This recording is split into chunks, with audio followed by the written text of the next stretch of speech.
ಕೇಂದ್ರ ಸರ್ಕಾರ ರೈತ ಮತ್ತು ಕಾರ್ಮಿಕ ವಿರೋಧಿ ಸುಗ್ರೀವಾಜ್ಞೆಗಳನ್ನು ವಿರೋಧಿಸಿ ಅಖಿಲ ಭಾರತ ರೈತ ಸಂಘರ್ಷ ಸಮನ್ವಯ ಸಮಿತಿ ಮತ್ತು ದಕ್ಷಿಣ ಕನ್ನಡ ಜಿಲ್ಲಾ ರೈತ ದಲಿತ ಕಾರ್ಮಿಕ ಜನಪರ ಚಳವಳಿಗಳ ಒಕ್ಕೂಟದ ವತಿಯಿಂದ ಸೆಪ್ಟೆಂಬರ್ 25ರಂದು ಬೆಳಗ್ಗೆ 10 ಗಂಟೆಗೆ ಇಲ್ಲಿನ ತಾಲೂಕು ಕಚೇರಿ ಎದುರು ರೈತ ದಲಿತ ಕಾರ್ಮಿಕರ ಐಕ್ಯ ಪ್ರತಿಭಟನೆ ನಡೆಯಲಿದೆ ಅಂತ ಕರ್ನಾಟಕ ಪ್ರಾಂತ ರೈತ ಸಂಘದ ರಾಜ್ಯೋಪಾಧ್ಯಕ್ಷ ಕೆ ಯಾದವ ಶೆಟ್ಟಿ ಸುದ್ದಿಗೋಷ್ಠಿಯಲ್ಲಿ ಹೇಳಿದರು. ಮೂಡುಬಿದ್ರೆಯಲ್ಲಿ ಮಾತನಾಡಿದ ಅವರು, ಭೂ ಸುಧಾರಣಾ ಕಾಯ್ದೆ, ಎಪಿಎಂಸಿ ಕಾಯ್ದೆ ಮತ್ತು ಕೈಗಾರಿಕಾ ವ್ಯಾಜ್ಯಗಳ ಕಾಯ್ದೆಗೆ ಕೇಂದ್ರ ಸರ್ಕಾರ ತಿದ್ದುಪಡಿ ತಂದು ರೈತರನ್ನ, ಕಾರ್ಮಿಕರನ್ನ ಬೀದಿಗೆ ತಳ್ಳಿದೆ. ಅನ್ನದಾತನ ಭೂಮಿಯನ್ನ ಕಸಿದು ಬಂಡವಾಳಶಾಹಿಗಳ ಕೈಗೆ ಕೊಡಲು ಸರ್ಕಾರ ಹೊರಟಿದೆ.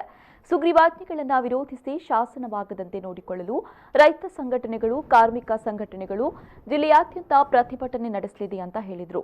ಈ ಸಂದರ್ಭದಲ್ಲಿ ರೈತ ಸಂಘ ಮತ್ತು ಹಸಿರು ಸೇನೆಯ ಜಿಲ್ಲಾ ಉಪಾಧ್ಯಕ್ಷ ಅಲ್ವಿನ್ ಮಿನೇಜಸ್, ಮೂಡುಬಿದ್ರೆ ವಲಯ ಅಧ್ಯಕ್ಷ ಲಿಯೋ ನಜರತ್ ಸೇರಿದಂತೆ ಮತ್ತಿತರರು ಉಪಸ್ಥಿತರಿದ್ದರು.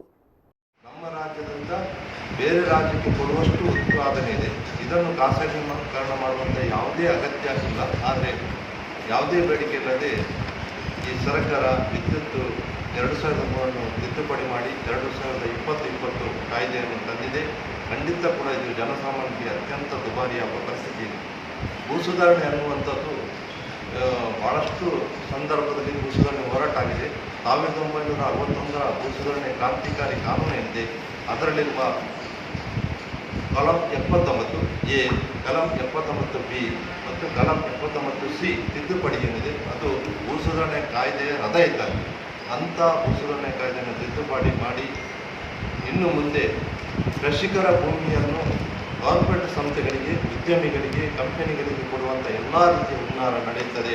ಇದು ಕೂಡ ರೈತರಿಗೆ ಮಾರಕವಾಗಿದೆ. ಇನ್ನು ಮುಂದೆ ನಮ್ಮ ಜಿಲ್ಲೆಯಲ್ಲಿ ಅಕ್ಕಿಗೆ 200-300 ರೂಪಾಯಿ ಆದಾಗ ನಮ್ಮಲ್ಲಿ ಯಾರಲ್ಲಿ ಕೂಡ ಅಕ್ಕಿ ಬೆಳೆಯುವ ಗದ್ದೆ ಇರದಂಥ ಪರಿಸ್ಥಿತಿ ನಿರ್ಮಾಣ ಆಗ್ತದೆ. ಇದು ಕೂಡ ಖಂಡಿತ ಅಪಾಯಕಾರಿಯಾಗಿದೆ. ಆದ್ದರಿಂದ ಇವತ್ತು ದೇಶದಾದ್ಯಂತವಾಗಿ ಪಾರ್ಲಿಮೆಂಟ್ನಲ್ಲಿ ಕೂಡ ವಿರೋಧ ಪಕ್ಷ ಜಗಳಾಡಿದೆ. 8